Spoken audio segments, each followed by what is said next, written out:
Hey everybody, Charles Kelley here. Let's go driving and listen to some music. What's up, Shay?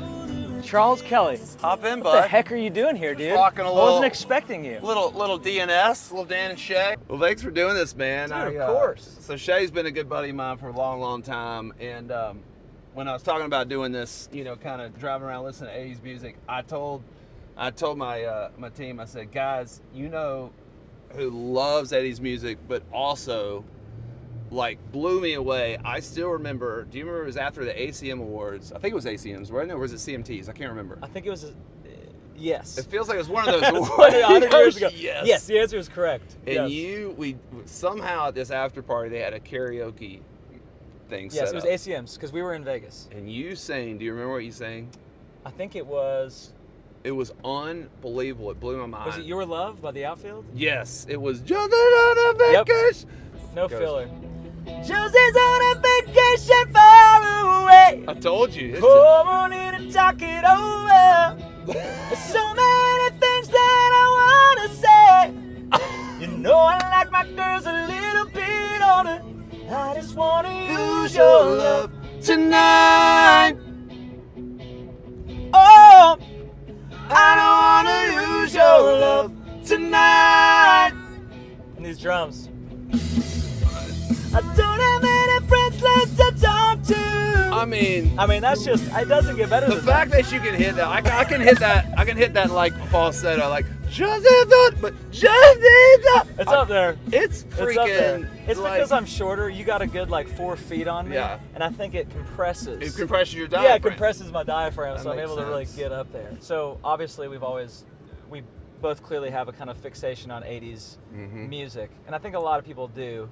Even if they don't really know it, a lot of their influence is kind of from those things. This song was Huge. it's that sound. And I think on the new age, you got these sounds that kind of have clearly taken from the 80s, even the 1975. Oh gosh, one of my favorites. One of the best.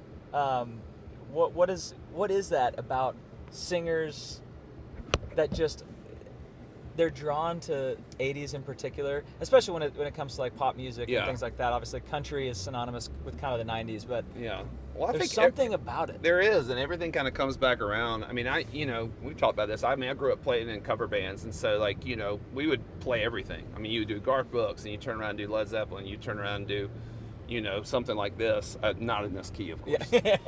Except if I had you as the lead singer.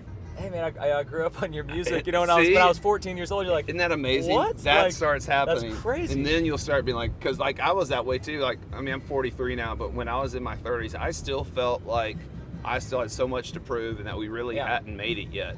Yeah. Because it's almost I think too, as you get into, there's always a next step to get to, a next level to get to, that you always feel like you're kind of pushing and grinding.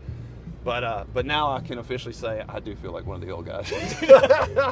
I remember Kelsey Ballerini was on the tour with us, and she showed us a picture of her in the CMT meet and greet line. Oh yeah. When we first were there, and I was like, now I feel really old. Yeah, those kind of things make you. Yeah, they get. I think that where I've gotten to in my life, and Dan has as well, is really focusing on the joy in the process of things. Totally. And it's, when you think about what that means, it's a really difficult concept to grab as an artist when it's pretty metrics based on this was a success, this was not.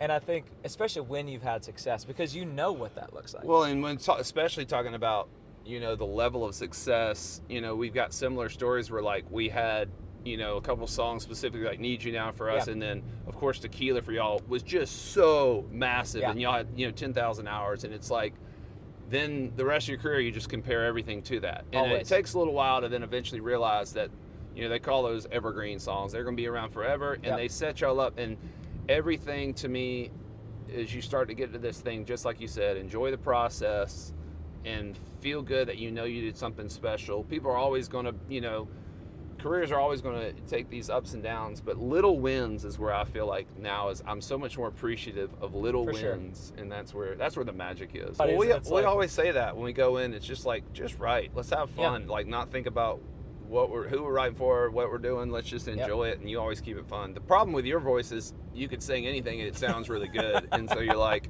well, that sounds like a hit. And it's like, you know, you have to live with it for a while afterwards. But You definitely have that issue, I'm sure, in the past. No, Because it's- everything you sing sounds amazing. But Well, that's the beauty of having people around you that you trust. Yeah. Where it's like, hey, Yeah. am I crazy? Yeah. You know, for like thinking that this is really sick. That's usually my wife. She tells you. It's definitely my wife. And She's you're like, oh yeah, this is really good. Oh, Man. Yeah. babe, you're supposed to be the one that loves it. I can always tell too. I Like know. my wife has when she loves something, she like says it pretty quickly. She Yeah. knows what she likes and what she doesn't like. And when she doesn't like something, she's just really Yeah. quiet. And that's devastating. You know, you Oh, spend like 5 devastating. hours writing a song, and you get home and you're like, check this out, and she's just like, I know. Oh, It that's happens. really good. It happens a lot. Well, so tell me about what's been going on with you two guys. I know y'all had a massive tour this past little run, Yep. and so is it back studio time, or are you just Yeah, kind of yeah? So this is the first time, you know, this year. We did a big tour last year, the Heartbreak on the Map tour. Did arenas in the spring, and then for the first time we did amphitheaters, which was Yeah, that amazing. We've never done that before, and there was a special vibe to that. We had so much fun, but me with having number 4, you know, was coming in January. Yeah. And so we were like, you know what? Maybe we take just a little bit of a Yeah. break. We've never, in the 10 years that we've toured, 11 years, Yeah. we've never taken a full year where we were just like, all right, we're not doing any Yeah. kind of touring. We're just going to chill. You know, a few corporate gigs this year and things like that. Isn't it nice to be in a spot in your career where you can do that? And I think It the is. fans, I think one, it gets you, it lets you kind of step away and then appreciate it when you go back out. But I think it's good to give fans a little break. No one does that better than Adele. She takes so For sure. long that there's, you know. But I do think that there's something special about, too, when you start having a family life, realizing that, like, I'm not defined by my career. Yeah. It is a part of me, and trust me, it will always be a massive part of me, and I know you as well. Yeah. But, like, when it becomes like where you're living and dying by your successes and failures, where you cannot enjoy your actual home life. Yeah. And I mean, I was there for a long time. Yep. You know, I mean, I think it took a lot of years, and for me, you know, sobriety, which definitely kind of brought all that stuff into perspective. For sure. And so, you know, that's been a huge help. But And it's fun. Dan and I are in this place now where, you know, we've been writing a lot, and we took our time. Like, we didn't jump into the studio Yeah. because we felt like we had to.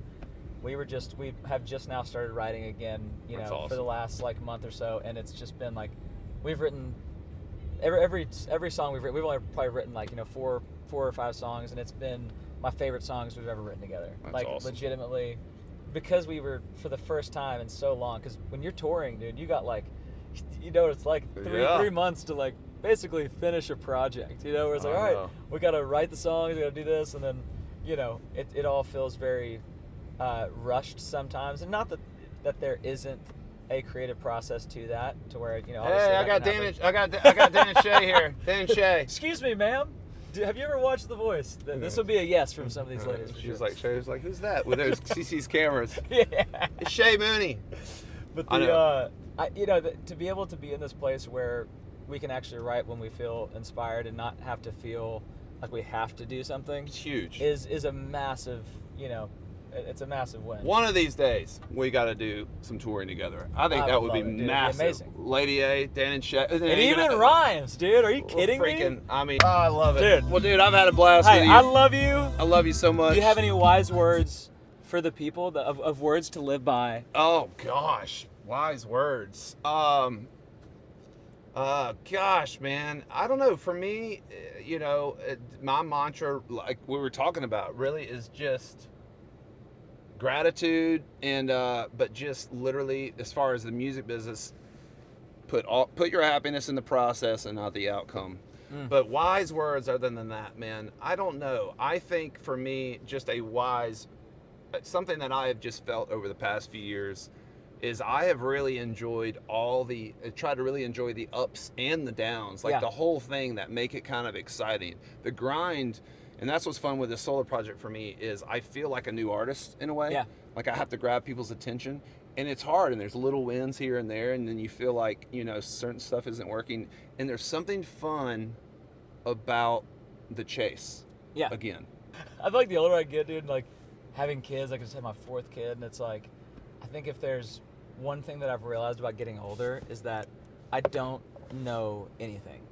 And my parents, they didn't know much Yeah. of anything. And I think, you know, obviously treating people well. I Yeah. got to watch my dad you know, really treat people well and do things how they were supposed to be done. And like, Yeah. I'll watch those, but I feel like if there's one thing that I know is that I just don't know anything like about the music business. Yeah. You try to take your wisdom and you try to kind of impart it onto, you know, these younger artists. They ask you like, what should I do here? And it's like, man, the biggest advice I could give you is just go out and do it. Yeah. Learn your own things because you're going to learn. And If try anyone to tells enjoy you that it. they have the answer, they don't. But man, I always tell the younger artists, I was like, if I wish I had like journaled or like soaked up those early moments, because there was nothing more fun than when you got your first hit, you got your first tour, you got your first tour bus, like those moments.